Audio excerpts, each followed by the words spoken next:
Jeopardy contestant from Halifax isn't shopping for a luxury, livable yacht, but she did just make enough money to stay afloat for a while.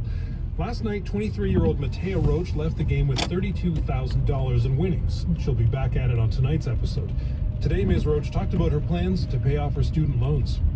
It hasn't been a huge stressor in my day-to-day, but it is something that I think for folks that have loan debt, it stays in the back of your mind and you see, a couple $100s going out of your account every month to pay it off. So I had been thinking when I was going down to LA to tape the show, wouldn't it be so amazing? And the best possible outcome that I could think of is what if I won enough money to pay it off? Because I thought, that'd be, a couple tens of thousands of dollars. I could maybe do it if I won, I thought, 2 or 3 games. So to be past that threshold in one game was unbelievable to me. Yeah, no kidding. And you obviously did well throughout the whole show. Were there any categories that you were really dreading or? Yeah, so one of the tough things about Jeopardy is you really don't know what categories you're going to get. There's such a wide array of things that they can ask you about, and sometimes the category titles will be a little pun, and you don't even really know what they're going to be looking for until you pick the first clue from that category. So I was lucky this game. I did not get anything that I'd really been dreading. The 2 things that I did not want to see were the U.S. Civil War and football, and I didn't get either of those. So I was just happy to not see anything that I was I'm going to stick out on, all 5 of the clues in that category. I gather there were some cross-country watch parties last night. How did those go? I'm sure people were watching up in Cape Breton where you have family too. Yes, yeah. So I was at a watch party at a friend's place in Toronto because I don't have cable, so I couldn't watch the show at my house. My parents also had a watch party at their home in Halifax. And then, there was apparently a group of 20 people at the Steel City Tavern in Sydney. There were some folks there who I've never even met that are just friends and community members up there. Very special to feel the support from so many different people. That was Jeopardy contestant Matea Roach speaking with Portia Clark on Information Morning about her win last night. She's originally from Halifax, but she now lives in Toronto.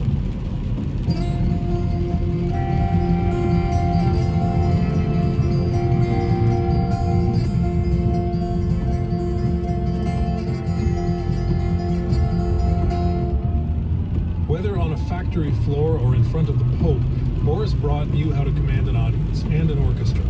The esteemed conductor was a titan of classical music who worked with the New York Philharmonic, the Hamilton Philharmonic Orchestra, and the Orchestre Classique de Montréal, among others. He founded a classical musical festival and the National Academy Orchestra of Canada, the country's only training orchestra. Boris Brott was killed on Tuesday in a hit-and-run accident in Hamilton. He was 78.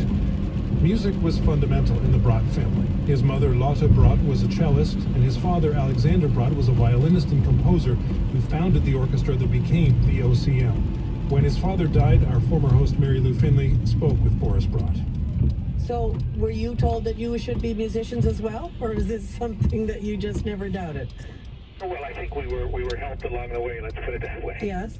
I was brought up in one room in my grandparents' home where they rehearsed the McGill String Quartet, where my father wrote his music, where they both practiced. I mean, Mother was way ahead of her time, being a professional. I used to Montreal with on a bicycle with a cello strapped to her back. That was the late Boris Brott on As It Happens in 2005. Alain Trudel is the music director of the Laval Symphony Orchestra and a longtime friend of Boris Brott. We reached him in Montreal. Alain, I'm so sorry for your loss. First of all, it's a loss for this wonderful family. It's a loss for Canadian culture because he was not done yet. Somebody made him, be done. I'm equally, I think, sad and mad right now, but it's a great loss for us all. What goes through your mind when you hear his voice there speaking so many years ago about his earliest musical influences? Well, the first thing that comes to mind actually is how eloquent it's always been. And eloquence is important in music as well, because what you want to say as a conductor, as a player, has to be well articulated. And he was a master at that, but he was a great musician, a super talented conductor. He did everything with his career, but he didn't have to do so much for the younger generation or for people who weren't here. I mean, he could have just, hop from orchestra to orchestra, opera house to opera house, and have a career like that. But it reminds me how important it is to make make a difference in the How did you first meet Boris Brott? Well, I did it very well. His father gave me my first break as a concerto artist. And the first time I played concerto with the orchestra, I was 17 years old, so long time ago. And typical, I would say, Broad fashion is, he's a kid, looks like he has some talent, give him a break, take a chance, So I knew back then what was called then the Miguel Chamber Orchestra, l'Orchestre de Montréal, Orchestre de Montréal, and I played in the orchestra for quite a few years. And so then he conducted also. So I joined as, conductor and me as a trombone player. I just don't get it on. As you say, he wasn't just a conductor, was he? He invested so much in building the next generation through performances in schools and his National Academy Orchestra of Canada. Why was that so important to him? I think that's coming up. I mean, I'm speculating, but you come up, you're basically born in music royalty in Montreal, and working very hard to establish himself, very hard to have a career. I mean, he wasn't very old when he went spring time to New York. So then you start looking, well, this is great, and then you come back home and you say, well, he was basically the orchestra builder, and that's an art form that I appreciate a lot. And one thing that's important is we talk a lot about how Boris, how younger player, which is absolutely, and I never seen anybody do that much for the next generation. But you know what? It's a different project at orchestra. They help the current generation also. In classical music, it's not that there's not a lot of opportunity. It's that there's basically almost no opportunity. And he knew that very well, and he really cared about our country. We've had that conversation in time. With great musicians here, and they should be heard, they should play, and there's always a great optimism about the talent that we have, and always creating opportunities. A guy of his talent didn't need to do that. There is a really special black and white photo that's making the rounds where he's conducting an orchestra, but he's on the factory floor in a machine shop at DeFasco Steel in Hamilton, and he's got his bow tie, a hard hat on, and he's surrounded by these workers. Yeah. What does that photo say to you about Boris Brott? Well, that's just, in his mind. Music was, yes, for Carnegie Hall, but it's for any place that somebody can listen to music. Music makes your life better. And, it's two main places, Montreal and Hamilton. And when he said, we're going to build something here, we're going to make an option for everybody. And he was like 30 years in advance, because now we do that all the time, And when he came, he said, well, I'm going to really bring music everywhere, make everybody aware that this is something wonderful. Take it down to this fake ivory tower and just make it affordable for everybody.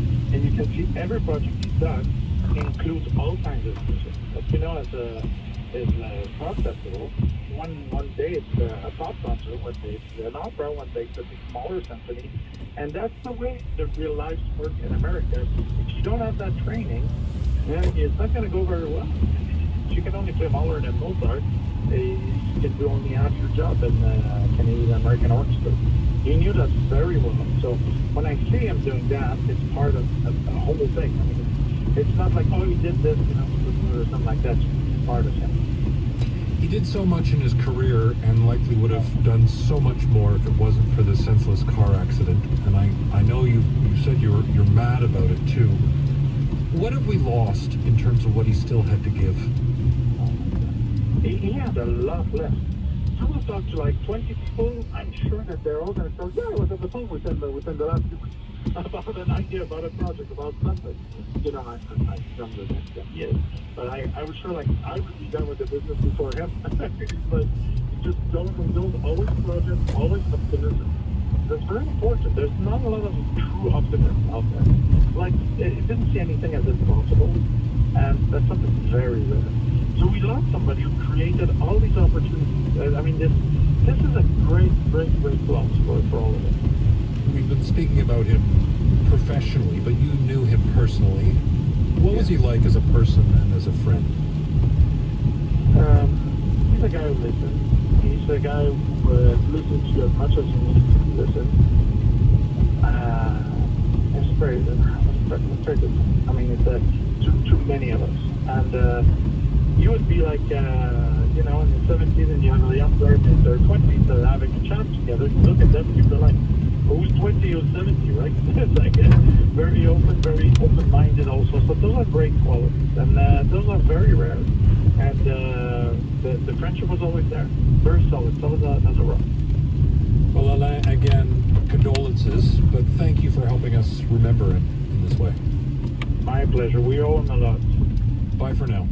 Bye-bye. Alain Trudel is the music director of the Laval Symphony Orchestra and the Toledo Symphony Orchestra. We reached him in Montreal.